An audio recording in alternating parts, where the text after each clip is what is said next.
Hello everyone, geography डॉटो मत समझो series का ये लेक्चर 11 है। लेकिन अगर आपने इससे पहले के लेक्चर्स नहीं देखे तो आप पहले उनको देखना, तभी आप इस लेक्चर को अच्छे से समझ पाओगे।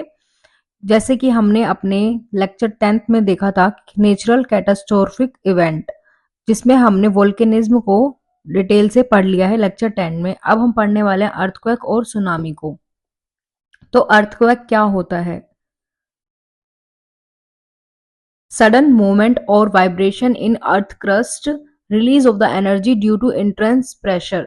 जहां पर भी मैंने आपको जब प्लेट टेक्टोनिक थ्योरी मैंने आपको जब पढ़ाई थी, तब मैंने आपको वहां पर बताया था कि जहां पर भी हमारी जो क्रस्ट होती है वो अनस्टेबल होती है, वहां पर भूकंप जैसी गतिविधियां हमको देखने को मिलती है। बिकॉज वहां पर release of energy due to intense pressure की वजह से एनर्जी रिलीज होती है। अब अर्थक्वेक के टाइप्स भी होते हैं, जैसे शैलो फोकस, इंटरमीडिएट फोकस और डी फोकस। इसको हमने नाम दिया है F1, F2, F3। इसमें जो शैलो फोकस होता है वो डिस्ट्रक्टिव होता है, विनाशकारी होता है, जिसको मैंने इस डायग्राम के माध्यम से समझाने की कोशिश की है। जैसे कि F3 मतलब डीप में, तो यहाँ पर जो भूकंप आते हैं उसका हमारे मानव पर उसका इतना प्रभाव नहीं पड़ता है जितना F1 पर जो भूकंप आता है उसका जितना ज्यादा प्रभाव पड़ता है। इसलिए जो ज्यादा हार्मफुल जो माना गया वो शैलो फोकस को माना गया, जो इस वाले पार्ट में आता है। F3 यानी डीप में जो भूकंप आते हैं वो बेनी ऑफ जोन के अंतर्गत, तो वो इतने हार्मफुल नहीं होते हैं क्योंकि वो डीप में आते हैं, जिसका इम्पैक्ट ह्यूमन पर इतना नहीं पड़ता है। ये हमने देख लिया। 3 टाइप्स के होते हैं, सैलो फोकस, इंटरमीडिएट और डीप फोकस, और डायग्राम के माध्यम से भी हमने इसको समझ लिया। अब चलो आगे, रीजन बिहाइंड अर्थक्वेक। अर्थक्वेक के पीछे कौन कौन से रीजन होते हैं? देखो, हम पहले के लेक्चर्स में प्लेट टेक्टोनिक थ्योरी को डिटेल से पढ़ चुके हैं, बस यहाँ पर उसके जो सब टॉपिक है उनको डिटेल से पढ़ा जा रहा है, इसलिए बोल रही हूँ। अगर आपने पहले के लेक्चर्स नहीं देखे हैं तो आप उनको देखना, क्योंकि आपको लग सकता है यहाँ मैं थोड़ा जल्दी चल रही हूँ। तो रीजन क्या है अर्थक्वेक आने के पीछे? कोलिजन ऑफ प्लेट बाउंड्री, जहां पर क्या ओशन ओशन कोलिजन होता है, ओशन कॉन्टिनेंट और कॉन्टिनेंट कॉन्टिनेंट कोलिजन होता है, जिसे मैंने आपको प्लेट टेक्टोनिक थ्योरी में एक्सप्लेन किया था। जब दो प्लेट आपस में आकर कोलाइड करती है तो उसकी वजह से जो वाइब्रेशन, जो फ्रिक्शन उत्पन्न होता है, तो अर्थक्वेक आते हैं। ऐसे ही सेकंड, डाइवर्जेंट प्लेट बाउंड्री, जहां पर ओशन ओशन डाइवर्जेंस होता है, यानी कि अपसारी सीमा। पर यहाँ पर जो भूकंप आते हैं वो इतने विनाशकारी नहीं होते हैं कंपैरेटिवली, जहां पर ओशन ओशन कन्वर्जेंस और कॉन्टिनेंट कॉन्टिनेंट कन्वर्जेंस होता है। थर्ड है ट्रांसवर्स प्लेट बाउंड्री, जिसमें मैंने आपको इस तरीके जो होती है, जो अपोजिट डायरेक्शन में जो प्लेट होती है वो मूवमेंट करती है, जिसमें क्या होता है, और ये दिखा रखा है कैलिफोर्निया के पास ये वाली जो ट्रांस प्लेट बाउंड्री है वो पाई जाती है। तो यहाँ पर इस तरह के जो भूकंप है आपको देखने को मिलते हैं।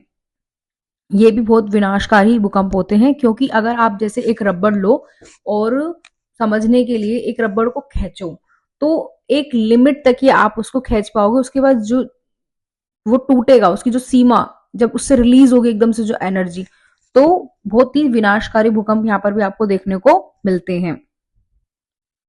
फोर्थ है मेडिटेरियन सी रीजन में। मैंने आपको पहले बताया था लेक्चर में वोल्केनिज्म वाले में कि यहाँ पर क्या है, बहुत सारी ओशनिक छोटी छोटी बहुत सारी प्लेटें हैं, जिनके कन्वर्जेंस या कोलाइड होने की वजह से भूकंप यहाँ पर आते हैं। तो यहाँ पर बहुत सारी क्या है, स्मॉल प्लेट्स हैं, जिनके कोलिजन की वजह से यहाँ पर भूकंप आते हैं। तो ये जो पीछे भूकंप आने के जो रीजन है वो हमने जान लिए हैं। इसके बाद अब चलते हैं हम नेक्स्ट टॉपिक, जो है हमारा tsunami. Tsunami are caused by sudden displacement of ocean which can be triggered by, किस किस की वजह से होता है?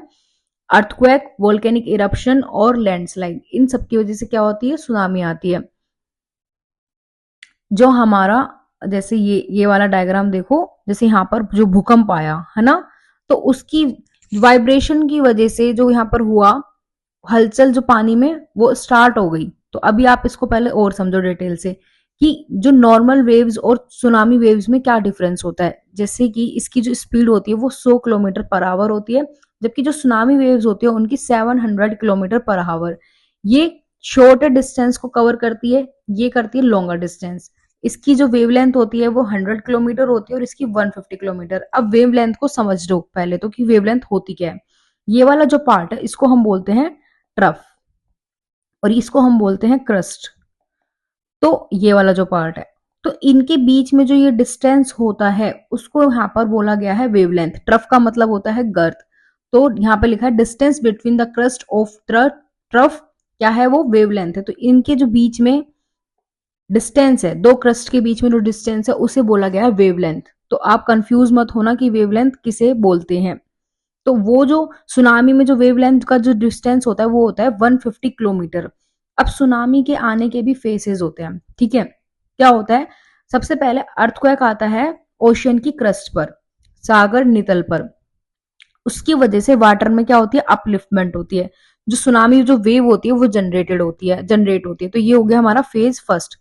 फेज सेकंड में क्या हो रहा है, कोस्ट के पास जो डेप्थ होती है वो डिक्रीज होती है, वेवलेंथ भी डिक्रीज होती है, लेकिन जो हाइट होती है वो धीरे धीरे हमारी बढ़ने लगती है।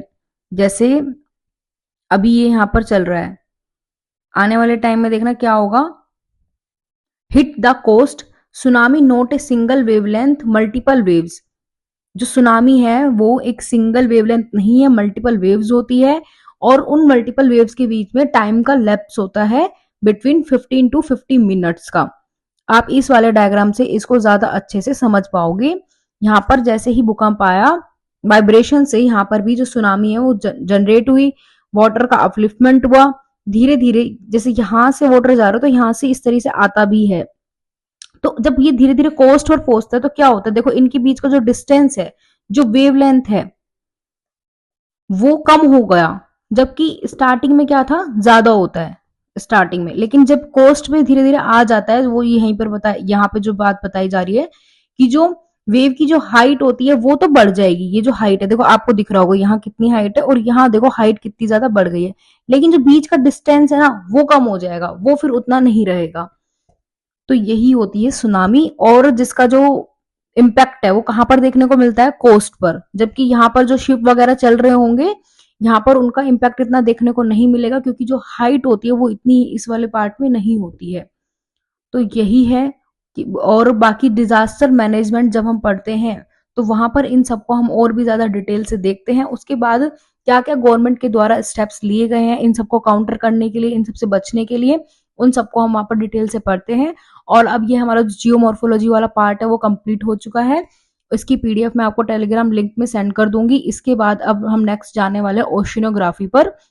तो आपको जब जब तक मतलब जिसने भी अभी तक ये जियोमॉर्फोलॉजी के लेक्चर स्टार्टिंग से लेके एंड तक कंप्लीट नहीं करे हैं, तो आप पहले उनको करना, फिर हम नेक्स्ट ओशिनोग्राफी पर मूव करने वाले हैं, आप उसको देख सकते हो। और अगर आपको ये सब अच्छे से समझ में आ रहा है तो आप इसको ज्यादा से ज्यादा लोगों को शेयर कर सकते हो, इस चैनल को सब्सक्राइब कर सकते हो। इसी के साथ इस लेक्चर का मैं एंड करती हूँ। Thank you.